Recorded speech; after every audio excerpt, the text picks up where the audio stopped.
ब्रह्मा जी बोले, हे नारद जी, कुछ समय के बाद नंदीश्वर आदि मुख्य मुख्य गणों को साथ लेकर तप करने की इच्छा से भगवान हिमाचल प्रदेश में पधारे। यहाँ पतित पावनी गंगा ब्रह्मलोक से गिर रही है। उसी स्थान को अपने तप के योग्य एवं सुंदर समझ वहीं एकाग्रचित होकर सदाशिव आत्मचिंतन करने लगे। उनके शुभ आगमन का वृत्तांत उस समय हिमाचल को मालूम हो गया।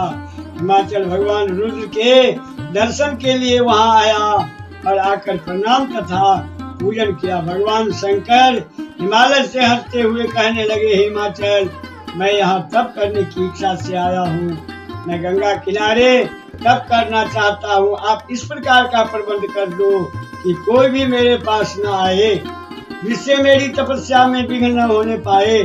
ब्रह्मा जी बोले, हे नारद जी, इतना सुनकर हिमाचल ने कहा कि आप स्वतंत्र होकर यहाँ तपस्या करें। मैं सब प्रकार से आपकी सेवा करूँगा, आप निश्चिंत रहे। यह कहकर हिमाचल अपने घर को चले आए।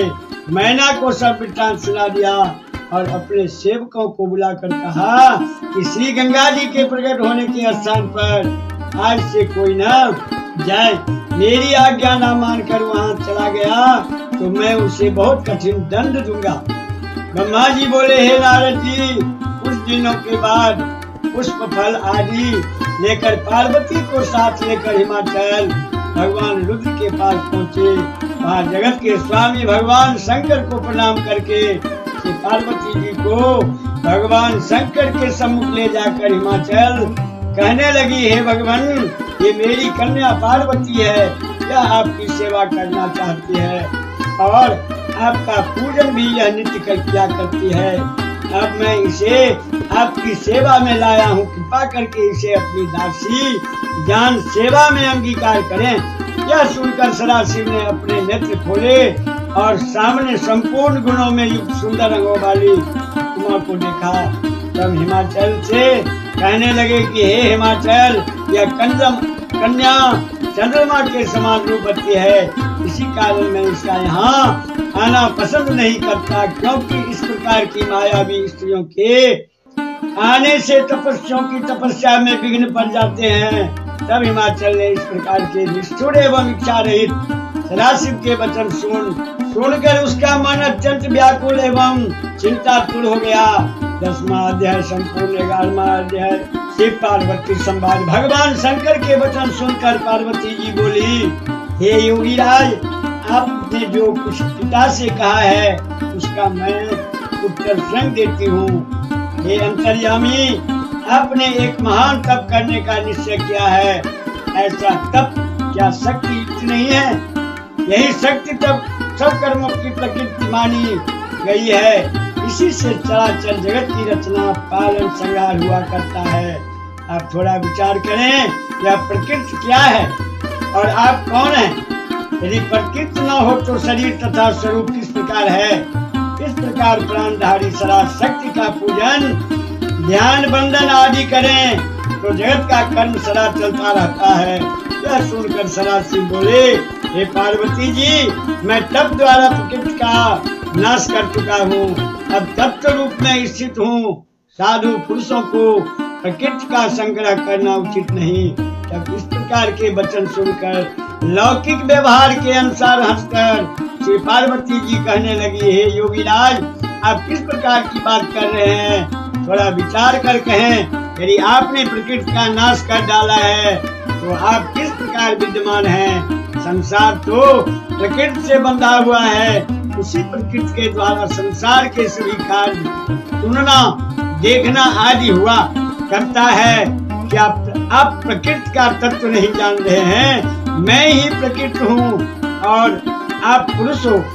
आप भी मेरी कृपा द्वारा सगुण होकर चेष्टावान हो, नहीं तो किसी भी कार्य को करने में आप समर्थ न हो सकेंगे। तब इस प्रकार साक्ष्य शास्त्र के अनुसार श्री पार्वती के वचन सुनकर शिव जी बोले, हे हिमाचल कन्या, यदि मैं माया से रहित परमेश्वर हूँ तो आप सदा पूर्वक मेरी सेवा करने में तत्पर होगे। इतना कहकर तब सदाशिव हिमाचल से बोले कि अब हमें तप करने की इच्छा है और तुम्हारी कन्या के लिए यह आज्ञा है कि वह नित्य आकर मेरे दर्शन क्या करे। यह सुनकर हिमाचल प्रसन्न हुए और श्री पार्वती जी को साथ लेकर अपने घर चले आए। उसी दिन से श्री पार्वती जी नित्य ही भगवान के दर्शन करने आने लगी। सखियां भी साथ हुआ करती थी, वहां आकर उनका खोडोपचार पूजा 16 प्रकार से पूजन करती और उनके चरणों का भोवन का नित्य ही चरणामृत देती। इस प्रकार पूजन करके घर में लौट आती। इसी प्रकार के पूजन आदि में पार्वती जी को बहुत सा समय बीतने लगा। कभी कभी तो श्री पार्वती जी अपनी सखियों के साथ मिलकर काम उत्पादक गायन भी करने लगी। एक दिन सदाशिव ने इस प्रकार श्री पार्वती जी को अपनी सेवा में तत्पर देकर विचार किया, यह काली उमा महेश्वरी तभी तप करेगी जब उसके अभिमान का बीज अंकुर नाश हो जाएगा, और इसको ग्रहण भी मैं तभी करूंगा, तभी इसको अपनी पत्नी बनाऊंगा। ब्रह्मा जी बोले, हे नारद जी, ऐसा विचार कर भगवान शिव अपने ध्यान में तत्पर हो गए, किंतु उनके मन में श्री पार्वती जी के लिए एक प्रकार की चिंता न आकर निवास कर दिया। इसी कारण वे गिरजा को नित्य ही देखते और पार्वती जी भी बड़ी श्रद्धा एवं प्रेम से शिव चिंतन पूजन एवं दर्शन नित्य करने लगी। इतना देखकर तारकासुर से प्रीत हुए मुनि तथा इंद्रादिक देवताओं ने ब्रह्मा जी से कहा और ब्रह्मा जी ने कामदेव को आज्ञा दी। आज्ञा पाकर कामदेव वहां पहुंचा और अनेकों प्रकार की माया वहां फैलाने लगा, किंतु भगवान रुद्र उससे कभी चलायमान न हुए, प्रत्युत काम को जलाकर भस्म कर डाला। 11वां अध्याय संपूर्ण। 12वां अध्याय। नारद जी कहने लगे, हे ब्रह्मा जी, पर तारकासुर कौन था जिसने आकर देवताओं को विपरीत कर दिया और काम को सदाशिव ने क्यों भस्म कर दिया? यह शिव जी की अद्भुत लीलाएं हैं, कृपा करके सुनाते चलिए। ब्रह्मा जी बोले, हे नारद, मरीच के पुत्र कश्यप जी हुए हैं, जिनकी दक्ष की दिति आदि 13 कन्या स्त्री थी। उन सब में दिति बड़ी थी, उससे हिरण्यकश्यप तथा हिरण्याक्ष 2 पुत्र उत्पन्न हुए। इन दोनों को भगवान विष्णु ने नृसिंह तथा 12 रूप धर कर मार डाला। तब पुत्रों के मर जाने से दुखित होकर दिति ने फिर कश्यप जी से प्रार्थना की। उनकी सेवा के द्वारा उसे गर्भ रह गया। इंद्र ने यह जानकर और उसके गर्भ में प्रवेश करके बालक के खंड खंड कर दिए, किंतु दिति के व्रत के प्रभाव से गर्भ के बालक की मृत्यु न हो गई। समय पूरा होने पर उसके गर्भ से 49 बालक उत्पन्न हुए। ये सब मरुदगन हुए और शीघ्र ही स्वर्ग में चले गए। उसके बाद दिति फिर कश्यप जी के पास पहुंची और उन्हें प्रसन्न करने लगी। तब कश्यप जी बोले, दिति 10,000 वर्ष पर्यंत तुम शुद्ध होकर तप करो, तब तुम अपनी इच्छा अनुसार पुत्र प्राप्त कर सकोगी। यह सुनकर दिति ने श्रद्धा पूर्वक तप किया।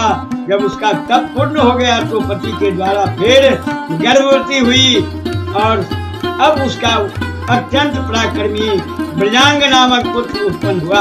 उसे माता ने आज्ञा दी कि देवताओं से युद्ध करो। तब माता की आज्ञा से युद्ध में सब देवताओं को जीतकर उनका राजा बन गया।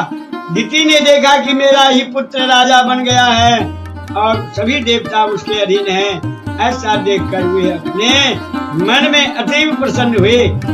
उसके बाद एक बार कश्यप जी को साथ लेकर ब्रजांगना ने देवताओं के बंधन खोल दिए और कहने लगा कि ब्रह्मा जी, मुझे राज से तो कोई प्रयोजन भी नहीं था, किंतु यही इंद्र अपने स्वार्थ में आकर मेरी माता के बालकों को मारता रहा है, तभी तो मैंने इसे जीत कर राज प्राप्त किया है। मुझे तो भोग विलास की इच्छा भी नहीं और ये देवता भी अपने कर्मों का फल पा चुके हैं। अब यह अपना राज मुझसे फिर से ले सकते हैं।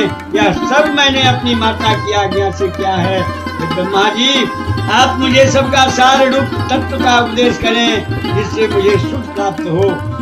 हे नारद जी, यह सुनकर मैंने उसे सात्विक भाव का तत्व समझाया और एक रूपवती स्त्री उत्पन्न करके ब्रजांग को दे दी। उसके बाद हम दोनों वहां से चले आए। तभी ब्रजांग ने राक्षसों के स्वभाव को त्याग दिया और उसकी स्त्री के हृदय में सात्विक भावना था, उसके काम भावना से बड़े प्रेम से पति की सेवा की।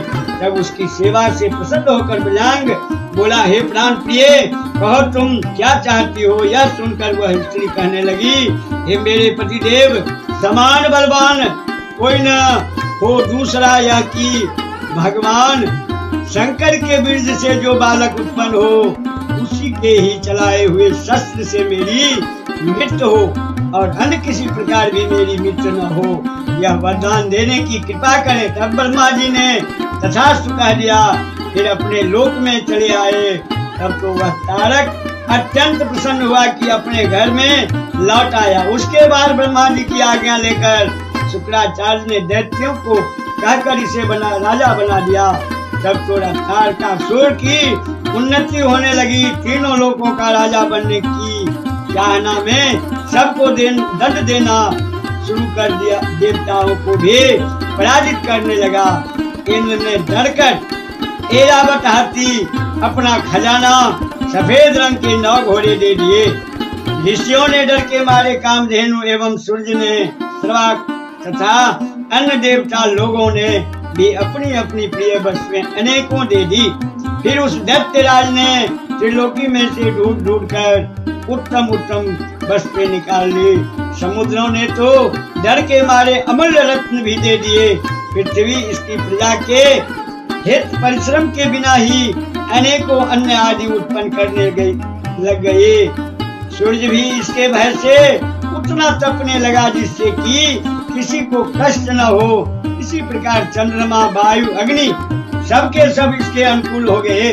देवता एवं पितरों के भाग भी ले लेकर यह तारकासुर इंद्र के सिंहासन पर चढ़ बैठा। देवताओं को निकाल कर उसके निवास स्थान दैत्यों को दे दिए। 13वां अध्याय संपूर्ण। 14वां अध्याय तारकासुर का स्वर्ग त्यागना। ब्रह्मा जी बोले, हे नारद जी, सारे देवता तारकासुर के डर के मारे मेरे ब्रह्मा जी के पास पहुंचकर नाम तथा स्तुति करके अपना अपना दुख सुनाने लगे। देवता बोले, हे पितामह ब्रह्मा जी, आपने ही उस तारकासुर को वर दे दिया है, तभी वह त्रिलोकी को जीतकर हम सबको स्वर्ग से निकालकर स्वयं इंद्र के सिंहासन पर बैठ गया है। हम भारी संकट में पड़ गए, अब आपकी शरण में आए हैं, हमारे दुखों का नाश करो। हे नारद जी, इस प्रकार देवताओं का दुख सुनकर मैंने कहा, हे देवताओं, मैं तो इसे मार नहीं सकता क्योंकि मैं इसे वर दे चुका हूँ, किंतु यह वृक्ष की भांति समय आने पर स्वयंदेव मर जाएगा। तारकर को तो विष्णु या स्वयं शिव जी भी नहीं मार सकते। हाँ, रुद्र भगवान के बीज से पुत्र जन्म हो वही उसे मारने में समर्थ होगा। इसके लिए मैं एक उपाय करता हूँ। दक्ष पुत्री सती अब हिमाचल के घर मैना के गर्भ से उत्पन्न हो चुकी है। उसका विवाह भगवान रुद्र से होगा और उसके द्वारा ही पुत्रोत्पत्ति होगी, वही इसे मारेगा। अब तुम भगवान रुद्र के साथ पार्वती का विवाह कराने की चेष्टा करो और अब मैं तो स्वयं तारकासुर के पास जाकर उसे समझाता हूँ, जिससे वह तुम्हें अपने अपने स्थान दे दे। ब्रह्मा जी बोले, इतना समझाकर मैंने उन सबको विदा कर दिया। स्वयं मैं उस तारकासुर के पास पहुँचा और उसे समझाने लगा। मैंने कहा, हे पुत्र तारकासुर, मैंने तुमको इसलिए वर नहीं दिए थे कि तुम अपनी सीमा से भी पार हो जाओ। यह स्वर्ग तो देवताओं का है, यह तेजोमय सार रूप है, इस पर तुम्हारा राज्य करने का अधिकार नहीं। तुम तो इसे सीढ़ी ही छोड़कर पृथ्वी पर जाकर राज्य करो, नहीं तो दुख पाओगे। हे नारद जी, इस प्रकार मैं उसे समझाकर अपने लोक में चला आया। तारकासुर ने भी स्वर्ग छोड़ दिया, पृथ्वी पर आकर सोनित नगर में राज करने लगा। देवता मेरी आज्ञा से इंद्र के साथ स्वर्ग में चले गए हैं। 14वां अध्याय संपूर्ण। 15वां अध्याय कामदेव का शिव के समीप गमन हुआ है। ब्रह्मा जी बोले, हे नारद जी, स्वर्ग में सब देवता मिलकर सलाह करने लगे कि किस प्रकार से भगवान रुद्र काम से युक्त होकर सती देवी उमा से प्रेम करके विवाह करें। ब्रह्मा जी ने हमें उपाय करने को कहा था। शिव में काम उत्पत्ति के लिए कामदेव को वहाँ भेजना चाहिए। सबने ऐसा कहा, ऐसा होना चाहिए। तब इंद्र ने कामदेव को स्मरण किया। कामदेव उस समय अपने दल बल के साथ वहां आकर इंद्र को प्रणाम करके बोला, हे सुरनाथ, आपने मुझे किस कार्य के लिए स्मरण किया है? सुनो, तारक नामक एक दैत्य है, ब्रह्मा जी से बल पाकर वह निर्भय हो रहा है, उसे कोई मार नहीं सकता, सारे जगत को वह दुख दे रहा है, वह इतना दुष्ट है कि युद्ध में देवता लोग भी उससे डर कर भाग गए। इसकी मृत्यु भगवान रुद्र के पुत्र द्वारा होती है, ऐसा ब्रह्मा जी ने कहा है। अब उनका पुत्र तभी होगा जब वे उमा के साथ विवाह करेंगे। श्री महादेव जी को मोहित करना केवल तुम्हारा काम है, तभी वे उमा देवी से प्रेम करेंगे। और सुनिए, श्री उमा देवी भी नित्य ही उनके पूजन के लिए उनके चरणों में पहुँचे। उन दोनों के विवाह हो जाने से देवताओं का कार्य हो सकता है और वह है आपके अधीन। तब इंद्र जी के इस प्रकार के वचन सुन कामदेव बोला, हे स्वामिन, मैं अवश्य इस कार्य को करूंगा। यह कहकर शिव माया से मोहित हुआ कामदेव बसंत आदि तथा अपनी स्त्री रति को साथ लेकर उस स्थान पर गया जहाँ जटाधारी भगवान रुद्र तप कर रहे हैं। बोल शिव पुराण की जय। 15वां अध्याय संपूर्ण 16वां अध्याय।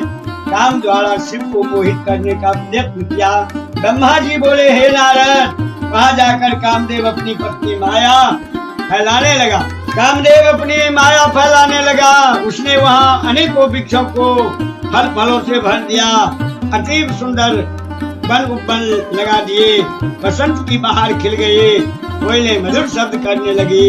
शीतल मंद सुगंध पवन परी नदी सरोवर में कमल खिल गए। फौरे गुंजार करने लगे।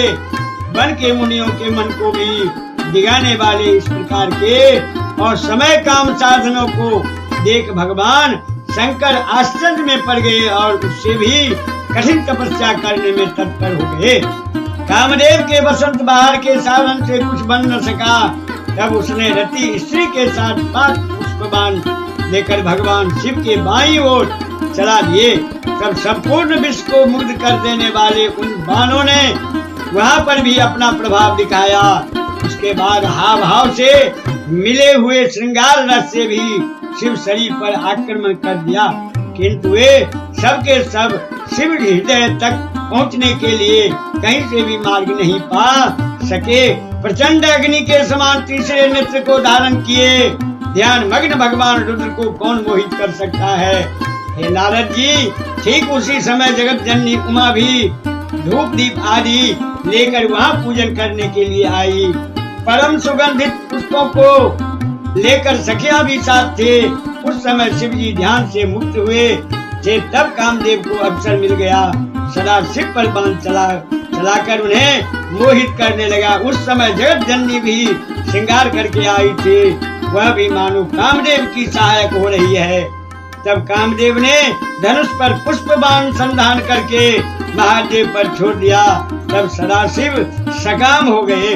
भगवान शिव मोह को प्राप्त होकर विचार करने लगे कि श्री पार्वती जी के सुंदर शरीर को देखकर मैं आनंदित हो रहा है हूँ।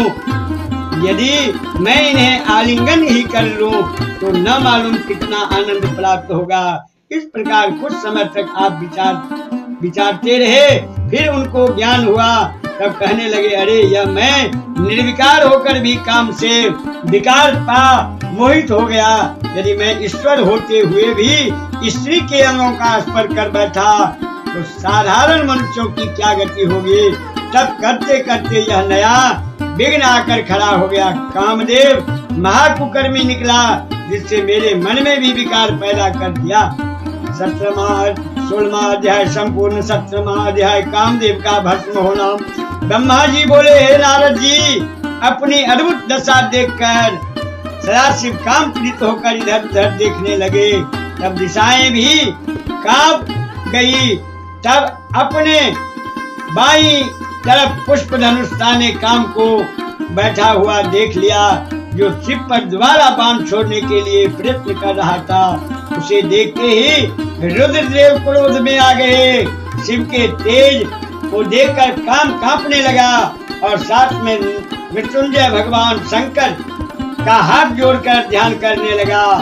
इधर सारे देवता अपने प्रयत्न को बेकार हुआ समझकर भय के मारे सदाशिव को प्रसन्न करने के लिए झिझकते झिझकते उनके समीप गए, प्रणाम तथा स्तुति करने लगे। किंतु भगवान शंकर ने उनकी स्तुति पर कोई ध्यान नहीं दिया। वे वैसे ही क्रोध में पूर्ण रहे। तब इतने क्रोध में तप्त हुए कि उनके मस्तक का तीसरा नेत्र खुल गया। उससे बड़ी तेज अग्नि निकल पड़ी। इस अग्नि से वृक्ष पर बैठा हुआ कामदेव जलने लगा। फिर पके हुए फल की भांति वृक्ष से गिरकर भस्म हो गया। काम के भस्म हो जाने पर देवांग दुखी होकर रोने लगी। श्री पार्वती जी सखियों के साथ घर चली गई। कामदेव की स्त्री रति तो दुख के मारे बेहोश होकर पृथ्वी पर गिर पड़ी। फिर थोड़ी देर बाद विचारने लगी, अब मैं क्या करूं, कहाँ जाऊं? देवताओं ने मेरे साथ बहुत बुरा किया, जो मेरे पति को यहाँ भेजकर भस्म करा दिया। इसके करुण विलाप को सुनकर चराचर जीव भी दुखी होने लगे। उसके बाद इंद्र आदि देवता वहां पहुंचकर रति को धैर्य देते हुए समझाने लगे।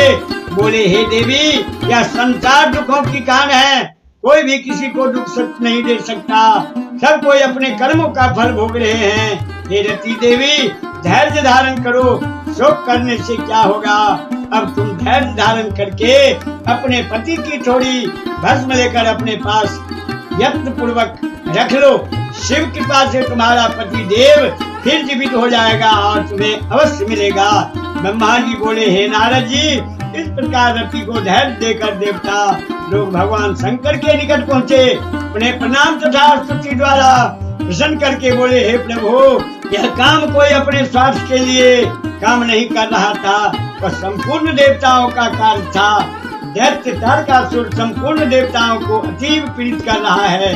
उसी के विनाश के लिए यह उसका कार्य था। अब आप कृपा करके क्रोध शांत करो और दुखित होती हुई एवं रोती हुई उसकी पत्नी रति को चलकर समझाने की कृपा करें। तब सदाशिव बोले, हे ऋषियों तथा देवताओं, अब तो मेरे क्रोध तोड़ने के लिए ही सदाशिव ने ऐसा किया है। अब तुम उनकी प्राप्ति के लिए बहुत समय तक तप एवं आराधना करो, जिससे प्रसन्न होकर सदाशिव तुम्हें स्वीकार करें। इतना सुन श्री पार्वती जी बोली, हे मुनिराज, आप परोपकार परायण हो, कृपा कर शिव आराधना के लिए मुझे मंत्र प्रदान करें, क्योंकि गुरु दीक्षा के बिना कोई कार्य सिद्ध नहीं होती। तब हे नारद जी, तुमने कहा कि हे देवी, मैं तुम्हें पंचाक्षर मंत्र कहता हूँ, उसका जप करो। वह मंत्र यह है, ओम नमः शिवाय। यह मंत्र सब मंत्रों का राजा है और सर्व कामनाओं को पूर्ण करने वाला है। इसे विधि पूर्वक जपने से तुमको साक्षात शिव के दर्शन होंगे। तुम इसके जपने में नियमों का पालन अवश्य करना। इस प्रकार सदाशिव प्रसन्न हो जाएंगे। 19वां अध्याय संपूर्ण। 20वां अध्याय श्री पार्वती जी की तपस्या। ब्रह्मा जी बोले, हे नारद जी, शिव जी की तपस्या द्वारा प्रसन्न होते हैं। इस प्रकार का निश्चय करके श्री पार्वती जी अपने माता पिता से बोली, पिताजी, मैं जाप करना चाहती हूँ। तब द्वारा ही शरीर स्वरूप जन्म एवं वंश आदि की सफलता होगी। इसके बिना अब कोई और उपाय नहीं है। इसलिए आप कृपया मुझे तप करने के लिए आज्ञा दे दें। यह सुनकर हिमाचल बोले, हे पुत्री, मुझे तो तुम्हारा विचार बहुत अच्छा अतीब होता है। तुम अपनी माता से भी जाकर पूछ लो, यदि वह आज्ञा दे दे तो बहुत ही उत्तम होगा। यह सुनकर पार्वती मैना माता से पूछने लगी, हे माता जी, आपकी अतीब कृपा होगी, आप मुझे तप करने की आज्ञा दे दें। मैं कल रात होते ही वन में तप करने के लिए चली जाऊंगी। यह सुनकर मैना अतीब दुखित होकर बोली, हे पुत्री, तुम घर में ही तपस्या करो, वन जाने की क्या आवश्यकता है। इस प्रकार का हठ अच्छा नहीं। स्त्रियों का शरीर वन के योग नहीं कोमल होता है। तप करने में वन में अनेकों दुख होते हैं। इस प्रकार की अनेकों बातें कहकर मैना ने उमा देवी को वन में जाने से रोका। तब तो उमा देवी अत्यंत दुखित हो गई। उसे इस प्रकार दुख एवं क्लेश में देखकर अंत में मैना देवी ने श्री उमा देवी को तप करने की आज्ञा दे दी। तब उमा देवी अत्यंत आनंद को पाकर अपने माता पिता तथा सखी सहेली सबको यथोचित प्रणाम आदि करके उनसे आशीर्वाद पाकर तप के लिए चल पड़े। कुछ दूर पर जाकर उन्होंने वस्त्र आभूषण आदि उतार दिए, बलकल मृग चर्म आदि धारण कर उसी स्थान पर पहुंचे जहाँ से श्री गंगा जी प्रकट हुई और कामदेव भस्म हुए थे। जहाँ सदाशिव ने तप किया था, वहाँ की पृथ्वी को शुद्ध करके वेदी बनाकर अपनी इंद्रियों को वश में करके मन को एकाग्र कर कठिन तप करना प्रारंभ कर दिया। गर्मी के दिनों में अपने चारों ओर अग्नि जलाकर बीच में बैठकर मंत्र जपते, वर्षा का कष्ट सह कर शीतकाल में शीतल जल में बैठकर मंत्र पर जपते, खाना पीना वायु आदि सब विचार छोड़ दिया। सब मनोरथों को पूर्ण करने वाले भगवान शंकर के ध्यान में मग्न होकर मंत्र जपने लगे। ब्रह्मा जी ने कहा, हे नारद जी, इस प्रकार कठोर तप करते करते श्री उमा देवी को 3000 वर्ष व्यतीत हो गए। उन्होंने शीत वर्षाधिक अनेकों कष्ट सहे। इस प्रकार से उमा देवी के कठोर तप को देखकर आश्चर्य में पड़े हुए सभी देवराज उनके दर्शन के लिए आए। इस प्रकार का कठोर तप आज तक तो कोई क्या नहीं। 20वां अध्याय संपूर्ण 21वां अध्याय। उमा के कठिन तप को देखकर देवताओं का शिव जी के पास जाना। ब्रह्मा जी बोले, हे नारद जी, श्री पार्वती जी के तप द्वारा त्रिलोकी तप उठी। देवता, दानव, ऋषि, मुनि, यक्ष, गंधर्व, सिद्ध, साध्य, विद्याधर आदि सभी व्याकुल होकर इंद्र आदि लोकपालों को साथ लेकर ब्रह्मा जी की शरण में पहुँचे और कहने लगे, हे ब्रह्मा जी, आपका बनाया यह चराचर ब्रह्मांड क्यों तप्त हो रहा है? तब ब्रह्मा जी बोले, हे नारद जी, इस प्रकार उनके कहने पर मैं ध्यान द्वारा श्री उमा जी की तपस्या को जान गया। फिर विष्णु जी तो सुनाने के लिए हम सब मिलकर क्षीर समुद्र पहुँचे। वहाँ सुंदर आसन पर विराजमान विष्णु का दर्शन करके सबने उनसे प्रणाम किया और बोले, हे विष्णु भगवान, इस समय श्री पार्वती जी भगवान शंकर की प्राप्ति के लिए कठोर तप कर रही है। उसी तप द्वारा त्रिलोकी तप्त हो रही है। हम भी अतीब दुखित होकर आपकी शरण में आए हैं। आप ही रक्षा करें। विष्णु जी बोले, हे देवताओं, आप लोगों का कष्ट मैंने जान लिया। अब हम सबको मिलकर भगवान शंकर की शरण में जाना चाहिए। वहाँ चलकर उनसे प्रार्थना करें कि वे जगत माता पार्वती के तप द्वारा प्रसन्न होकर उन्हें इच्छित वर दे दें और उनके साथ विवाह करने में हम लोगों का कष्ट निवारण करें। भगवान विष्णु के कथन को सुनकर डटकर देवता बोले, भगवान, हम तो भूल भी भगवान शंकर के पास नहीं जाएंगे, भूल कर भी भगवान शंकर के पास नहीं जाए, क्योंकि उनका क्रोध हमसे नहीं सहा जा सकता। कामदेव को उन्होंने भस्म कर डाला, कहीं हम लोगों को भी भस्म न कर डालें। ये नारद जी इस प्रकार भयभीत देवताओं के वचन सुनकर भगवान विष्णु उनको समझाते हुए बोले, हे देवताओं, भय मत करो, भगवान शंकर परम दयालु हैं, वे तुम्हें जलाएंगे नहीं। मेरे वचनों पर विश्वास करो, वे तो हमारे एवं आपके सबके स्वामी हैं। अब शीघ्र ही उनकी शरण में पहुंचा, वे हमारी अवश्य रक्षा करेंगे। ब्रह्मा जी बोले, विष्णु के वचन सुनकर सभी देवता भगवान शंकर के दर्शन के लिए निमित्त चल पड़े। उससे प्रथम तप में मग्न श्री पार्वती जी के दर्शन एवं उनकी प्रशंसा करते हुए फिर श्री शंकर जी भगवान के निवास स्थल पर पहुँचे।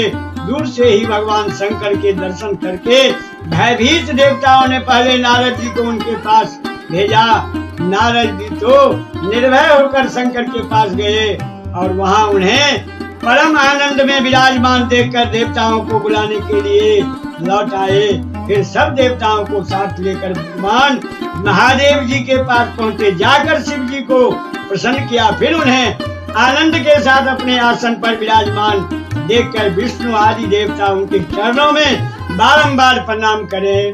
बोल महाशिव पुराण की जय। 21वां अध्याय संपूर्ण 22वां अध्याय श्री शंकर जी की स्वीकृति। भगवान शंकर का दर्शन पाकर देवता बोले, हे भगवान रुद्र, हम लोग आपकी शरण में आए हैं, आप हमारी रक्षा करें। तब अत्यंत डरे हुए देवताओं को देखकर शिव जी बोले, हे विष्णु जी, हे ब्रह्मा जी एवं सब देवताओं, आप सबका यहाँ आने का क्या कारण है? तब शिव वचनों को सुनकर सारे देवता श्री विष्णु जी की तरफ देखने लग गए। ब्रह्मा जी बोले, हे नारद जी। तब विष्णु जी कहने लगे, हे भगवान शंकर, तारकासुर दानव ने हम सबको अतीव दुखित कर दिया है। उसने तो हमें अपने अपने स्थानों से भी बाहर निकाल दिया है। हे स्वामिन, उसकी मृत्यु आपके ही पुत्र द्वारा होगी, अतः आप गिरिजा के साथ शीघ्र विवाह करें, जिससे हमारे संकट नष्ट हो। तब भगवान शंकर कहने लगे, हे देवताओं, यदि मैं रूपवती गिरिजा के साथ विवाह कर लूं तो सबके सब देवता मुनि आदि कामी हो जाएंगे। वह सुंदरी स्वयं ही कामदेव को जीवित कर देगी। मैंने पहले ही कामदेव को सब कार्यों की सिद्धि के लिए भस्म कर दिया, अब मुझे विवाह करने के लिए बाध्य मत करो। इतना कहकर भगवान शंकर ध्यान में स्थित होकर अपने ही ब्रह्म रूप आत्मचिंतन में लगे। तब शिव जी को इस प्रकार ध्यानावस्था में देखकर फिर नंदीश्वर से विष्णु आदि सब देवता कहने लगे, हे नंदीश्वर जी, हम अब क्या करें? अब इनके प्रसन्न हो जाने के लिए कोई उपाय बताइए। नंदीश्वर जी ने कहा, हे विष्णु आदि सब देवताओं, आप भगवान शंकर की प्रार्थना करते रहो। भगवान महादेव को तो अपने भक्तों के ही बस में है, अवश्य प्रसन्न होकर आप लोगों के मनोरथ पूर्ण कर देंगे। नंदीश्वर जी से इतना सुनकर सभी देवता भगवान शिव जी की स्तुतियां करने लगे। अत्यंत दीनता के साथ प्रार्थना स्तुति करते करते देवता लोग रुदन भी करने लगे। ब्रह्मा जी ने कहा, तब मैं एवं विष्णु दोनों मिलकर भक्ति के साथ शिव की ध्यान द्वारा प्रार्थना करने लगे। तब भगवान शंकर की सवारी खुली और हमारी ओर से प्रेम के साथ देखकर बोले, हे देवतागण, तुम लोग मिलकर यहाँ क्यों आए हो? मुझसे कह दो। तब विष्णु जी बोले, हे देवादिदेव, आप सर्वज्ञ एवं अंतर्यामी हैं, हम तो आपकी शरण में ही हैं। हे स्वामिन, श्री पार्वती जी के साथ विवाह करें, पुत्र उत्पन्न करें, तारक दानव से हम लोगों की रक्षा कराएं। श्री पार्वती जी तो नारद के उपदेश से आपकी ही कठोर तप कर रही है, उन पर कृपा करें। तब भगवान शंकर हंसकर कहने लगे, हे देवताओं, मनुष्यों के लिए विवाह एक जेल खाना है, बड़ा भारी बंधन है। इस लोक में कुसंग तो कई प्रकार के हैं, उनमें मुख्य स्त्री संग है, उसी से ही विषय वासना बढ़कर बंधन में डाल देती है, मन उसी के वशीभूत हो जाता है। मैं स्वयं तो चाहता हूँ कि इस बंधन में न पड़ूं, किंतु मैं भक्तों के अधीन हूँ, इन लोगों के हित अनुचित कार्य भी कर बैठता हूँ। इसी कारण मैं आप लोगों की प्रार्थना पूर्ण करूँगा। हे देवता लोग, तारकासुर द्वारा तुम्हें जो दुख प्राप्त है उन्हें निवारण करने के लिए इच्छा न होने पर भी मैं श्री पार्वती जी के साथ विवाह कर लूंगा। अब तुम निर्भयता पूर्वक अपने अपने स्थान पर चले जाओ। हे नारद जी, देवताओं के प्रति ऐसा कहकर भगवान शंकर मौन हो गए। 23वां अध्याय श्री पार्वती जी की परीक्षा।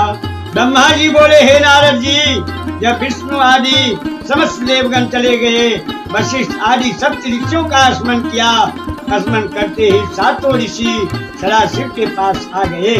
प्रणाम एवं स्तुति करके विनय से बोले, हे अंतर्यामी महादेव, हम आपके दास हैं, आज्ञा करें। तब ऋषियों के वचन सुनकर सदाशिव हंसकर बोले, हे सप्त ऋषियों, तुम गौरी शिखर पर नाम पर्वत पर चले जाओ। वहाँ मेरी प्राप्ति के लिए पार्वती जी एकाग्र मन होकर तप कर रही है। वहाँ अनेकों छल कपट करके उसके प्रेम की परीक्षा करो, फिर मुझसे आकर कहना। यह कहकर भगवान शंकर ने ऋषियों को वहाँ भेज दिया। सातों ऋषि भगवान शंकर की आज्ञा से वहाँ पहुँचे और श्री गिरिजा को प्रणाम किया। फिर कहने लगे कि पार्वती जी, आप तो बड़ा कठोर तप कर रही हो, इस तप का क्या कारण? इतना सुनकर पार्वती जी बोली, हे ऋषि श्रेष्ठों, मैं तो श्री नारद जी की आज्ञा से भगवान शंकर को ही वर पाने के निमित्त तप कर रही हूँ। वही मेरी देवता हैं, वही मेरे कामना पूर्ण करेंगे, ऐसा मेरा दृढ़ विश्वास है। इतना सुनकर सातों ऋषि हंस पड़े। शिव में गिरिजा का असाधारण प्रेम समझकर छल के साथ बोले, हे गिरजे, आपको कब की नारद मिल गया? भला उसके चरित्रों को तुम जैसी निष्कपट कुमारियां कैसे क्या जान सकती है? नारद ने तो अनेकों को मरवा दिया, बहुतों के घर बर्बाद कर दिए। दक्ष के 10,000 पुत्र पश्चिम की ओर नारायण सरोवर पर पिता की आज्ञा से तप करने के गए। वहां पर यही महात्मा पहुंच गए। उन्हें ऐसा उपदेश दिया जिससे वे सब के सब घर ही न लौटे। दक्ष ने फिर 10,000 पुत्र उत्पन्न करके तप करने को भेजे। उनको भी बहका दिया। विद्याधर चित्रकेत को इस प्रकार का उपदेश दिया जिससे उसका घर फिर बसा ही नहीं। इस प्रकार बहुतों को वैराग्य ज्ञान समझा कर चौपट कर डाला। उसी नारद की बातों में अब तुम भी आ गई हो। हे गिरजे, थोड़ा विचार कर देखो, उसके बहकाने से तुम पति किस प्रकार का चाहती हो। निर्लज, अमंगल, रूप काम का, शत्रु निर्विकारी, उदासीन, कुलहीन, भूत प्रेतों के मध्य रहने वाला, नग्न, भला इस प्रकार का पति पाकर तुम्हें कौन सा सुख मिलेगा?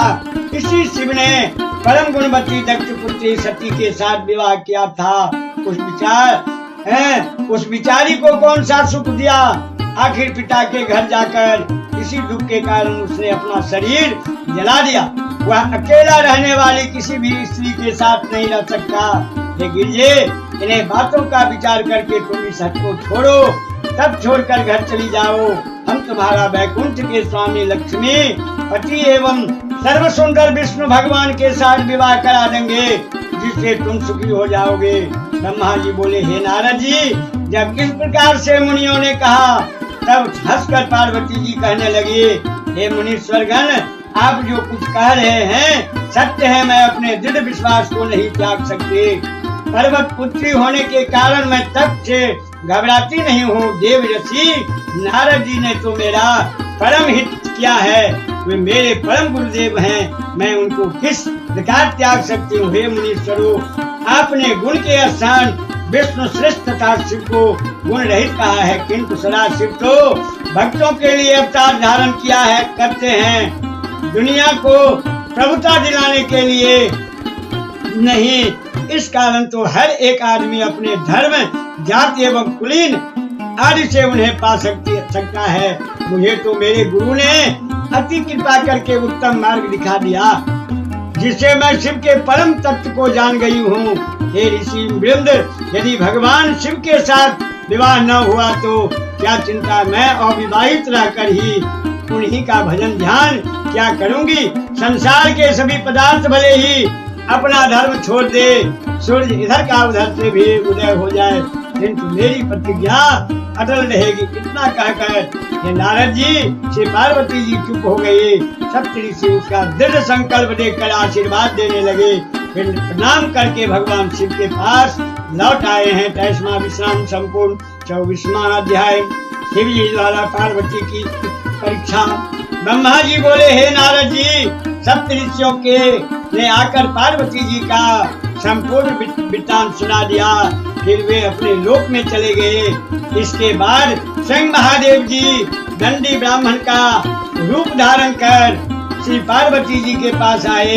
तब सात्विक बुद्धि श्री पार्वती जी को ब्रह्मचारिणी रूप में देखकर अत्यंत प्रसन्न हुए और इधर श्री पार्वती जी भी ब्राह्मण वेशधारी श्री शिव को देखकर प्रसन्न हुए।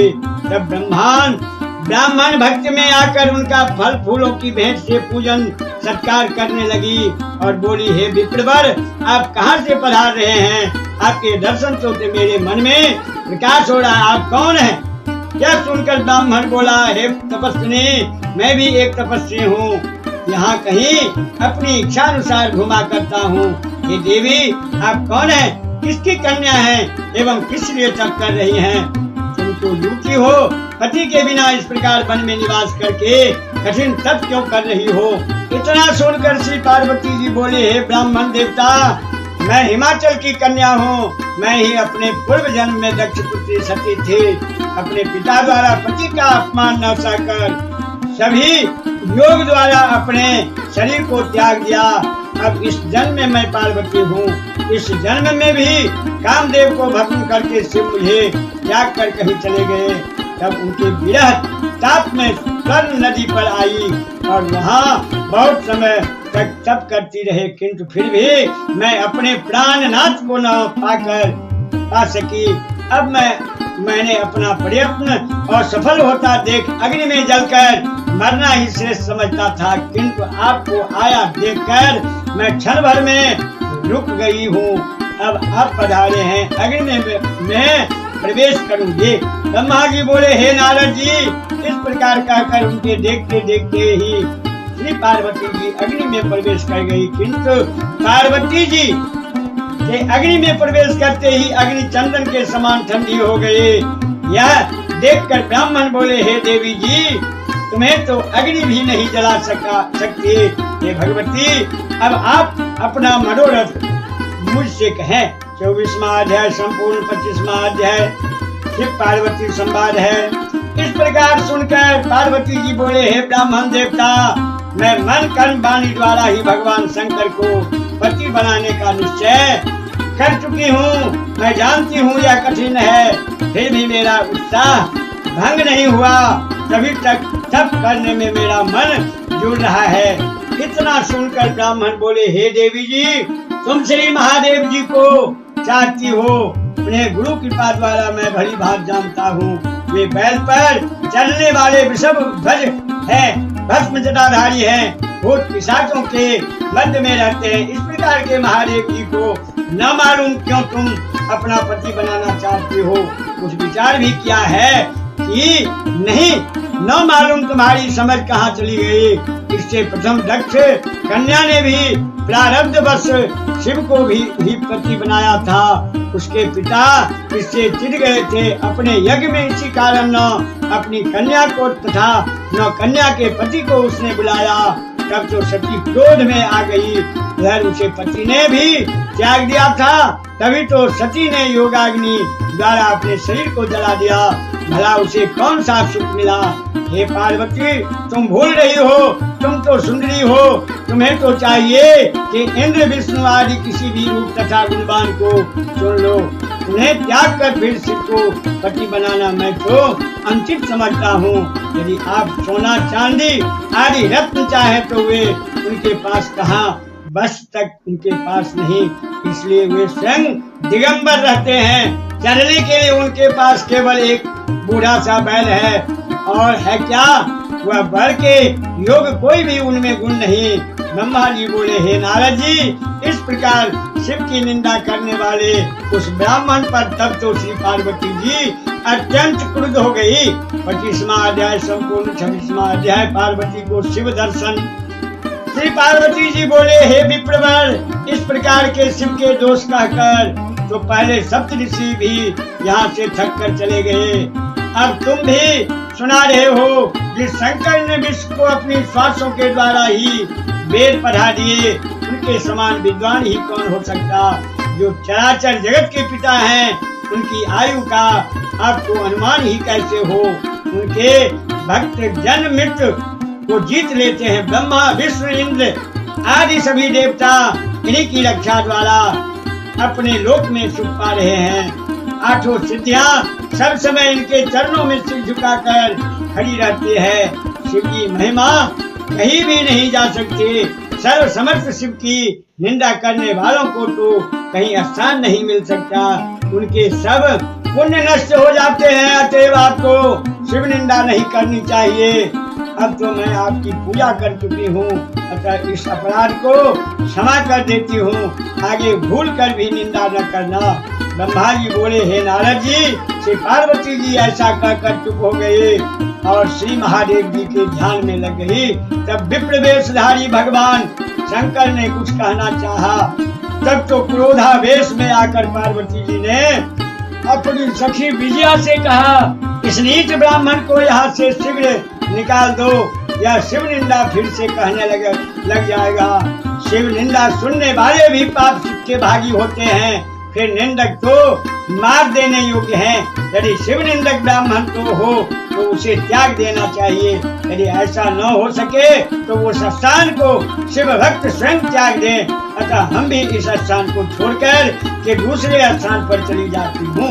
ब्रह्मा जी बोले, हे नारद, इतना कहकर श्री पार्वती जी वहाँ से चलने लगी। तब तो परम कृपालु सदाशिव जी अपने ही रूप में आ गए और बोले, हे पार्वती, तुम कहाँ चली हो?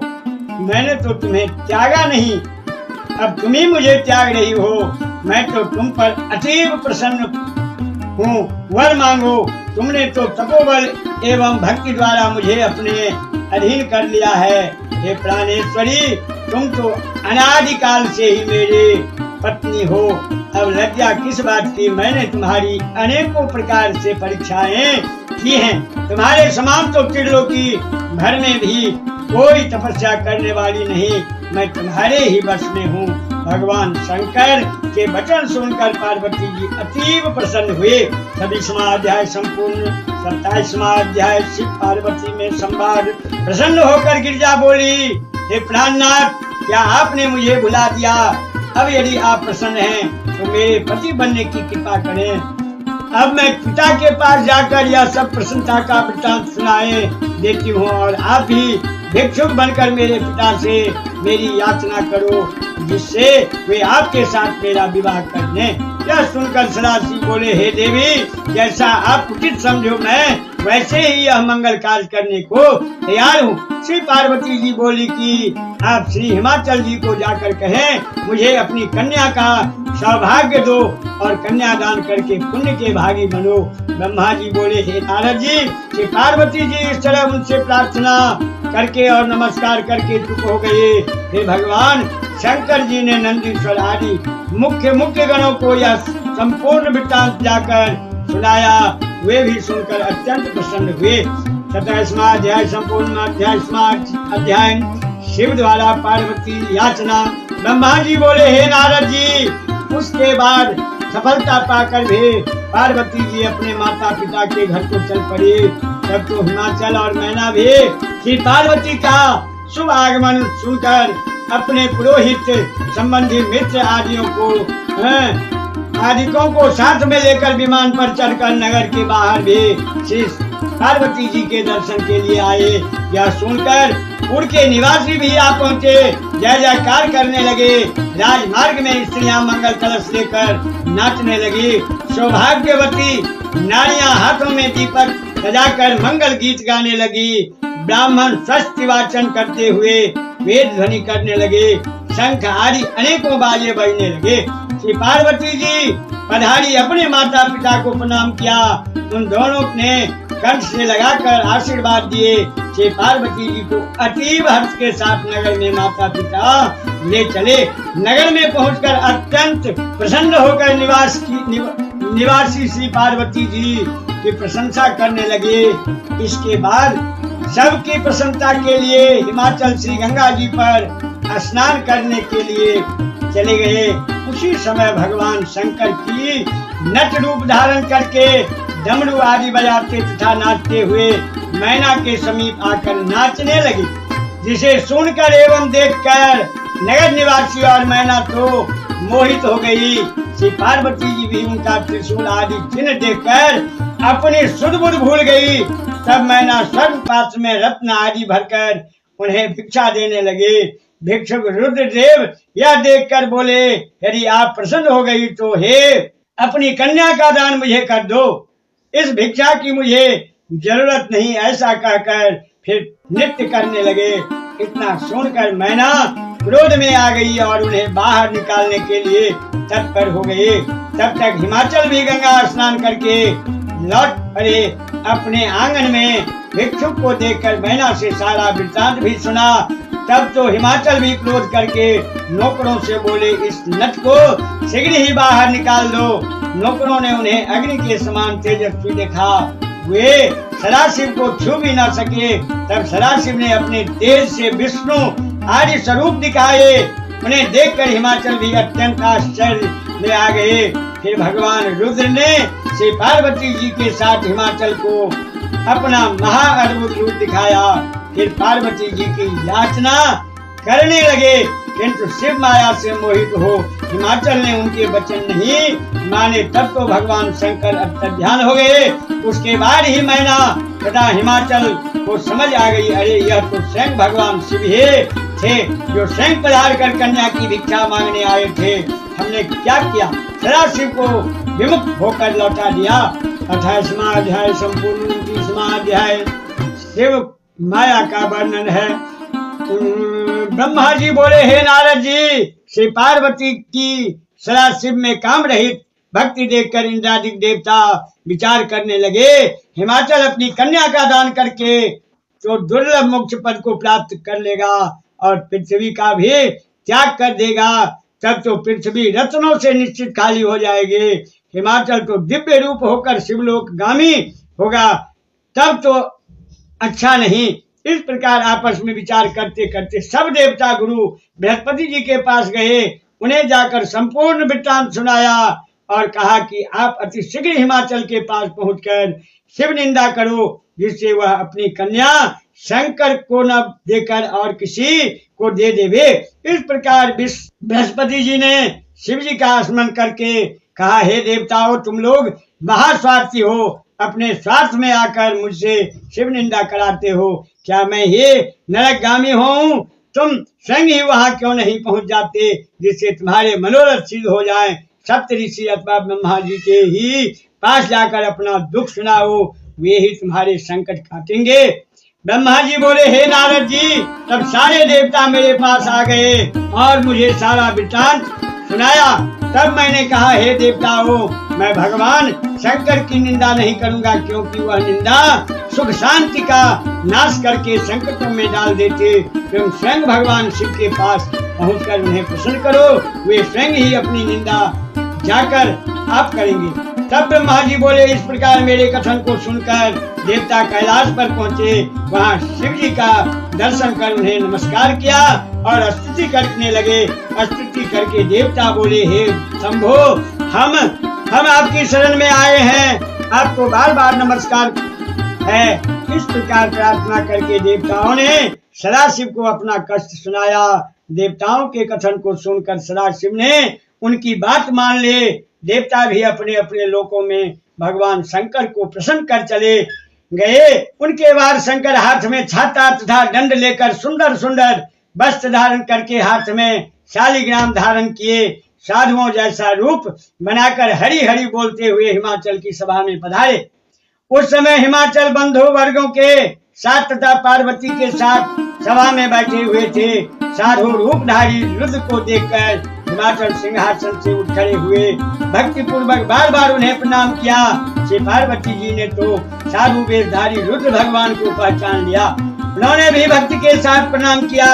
हिमालय के दिए हुए सिंहासन पर विराजमान होकर भगवान शंकर बोले, हे हिमाचल राज, मैं वैष्णव ब्राह्मण हूँ, परोपकार करना मेरा धर्म है, भिक्षा मांग कर अपना पालन कर देता हूँ। मुझ पर गुरुदेव की परम कृपा है, मैं सब जगह बिना परिश्रम अपनी इच्छा से भ्रमण करता रहता हूँ। मैंने सुना है कि तुमने कमलों के समान नेत्र वाली अपनी परम सुंदरी कन्या को निराश्रित एवं विचारहीन तथा भिक्षा वृत्ति वाले शिव को देने का विचार रखा है। ये शैलराज, इसमें आपने अपनी हानि लाभ का कुछ भी विचार नहीं किया। आपकी क्षमता शिव कदाप नहीं कर सकता। पार्वती को क्या मालूम, वह तो उसी के साथ विवाह करना चाहेगी। अनुभव न होने पर कारण उसको अपने दुख का ज्ञान नहीं है। ये शैलेंद्र, तुम उसकी बात पर न जाओ, शिव के साथ उसका विवाह न करो। ब्रह्मा जी बोले, हे नारद जी, इस प्रकार कहकर शंकर चले गए यहाँ से। 29वां अध्याय संपूर्ण 30वां अध्याय। बोल से महाशिव पुराण की जय। ब्रह्मा जी बोले, हे नारद जी, उस ब्राह्मण की बात सुनकर मैना तो घबरा गई और बोली, हे शैलराज, इस वैष्णव ब्राह्मण ने किस प्रकार शिव निंदा की है, आप थोड़ा शिव भक्तों से मिलकर इसका निर्णय कर लो।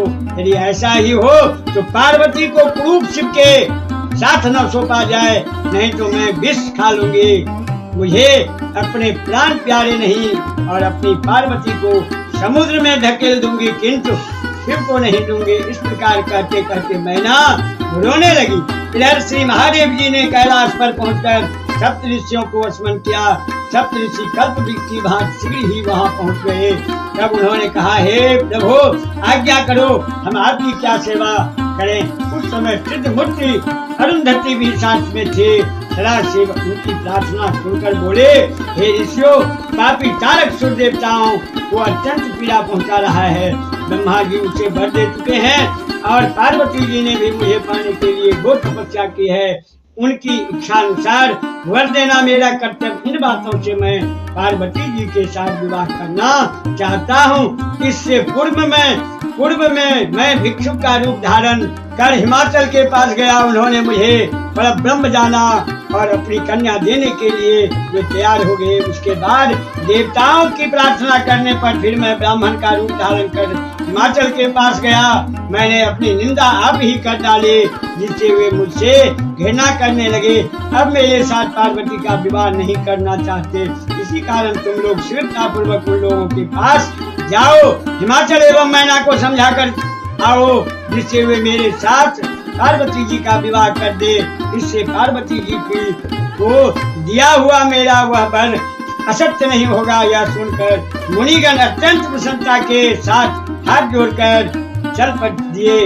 मार्ग में नगरों की शोभा देखते हुए वहां पहुंच गए। हिमाचल सूर्य के समान तेजस्वी मुनियों का दर्शन करके आनंद में उठ खड़े हुए। उनका आदर सत्कार सुनकर उन्हें यथोचित आसन पर बैठाया और कहने लगे, मैं धन्य हूँ, आपके दर्शनों से मैं कृतार्थ हुआ। आप तो पुण्य काम है, किंतु मुझे भी अपना सेवक जानकर कुछ सेवा के लिए आज्ञा करें। 30वां अध्याय संपूर्ण। भगवान श्री सदा सांब सदा शिवाय नमः। हरि ओम।